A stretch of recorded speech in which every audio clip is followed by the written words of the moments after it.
Congolais qui sont tombés. À quand la paix à l'est de la RDC? C'est la question qui revient toujours. Oui, Est-ce qu'on peut espérer? Il faut espérer. Comme je dis, un peuple qui n'espère pas, c'est un peuple qui est déjà mort. Donc, à partir du moment où on arrête d'espérer, ça n'ira pas. Et par contre, concernant le Génocost, je tenais à remercier les gens qui ont initié cet hommage. Parce qu'aujourd'hui, on en parle.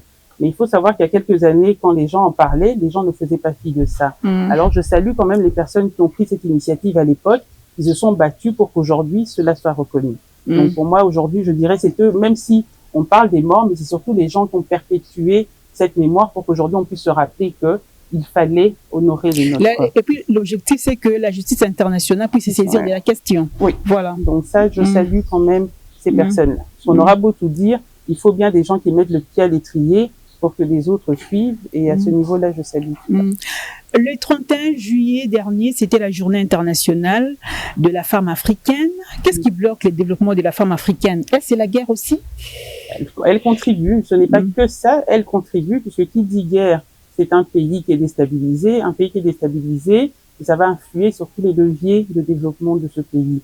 Et quand les leviers de développement rencontrent des obstacles, automatiquement, ça va impacter sa population. Et la femme étant connue comme vulnérable de par sa position dans la société, il y a un effet ricochet. Et d'autres personnes pensent que c'est l'homme qui bloque la femme.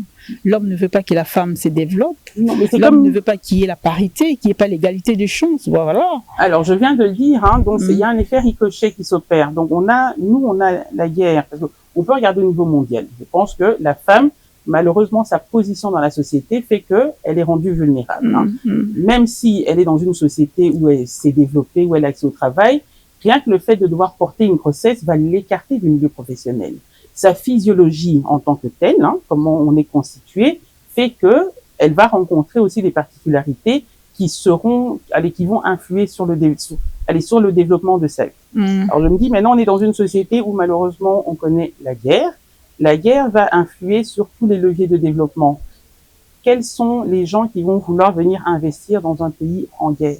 Il n'y en a pas beaucoup, donc on est considéré comme un marché à risque. Maintenant, quand on prend le cas on parle bêtement des leviers de développement. Les trucs de base, on retrouve l'éducation, on va retrouver la santé, les infrastructures routières. On ne sait pas anticiper là-dessus tant qu'un pays est en guerre. À partir du moment où la guerre va stopper, tous les leviers de développement vont s'axer. À partir du moment où ça va s'axer, il y aura, alors ça ne sera jamais parfait, parce que j'ai envie que les gens ne se disent pas qu'ah oui, quand la guerre est si allez, tout va bien. Non, il y aura les leviers qui vont se faire,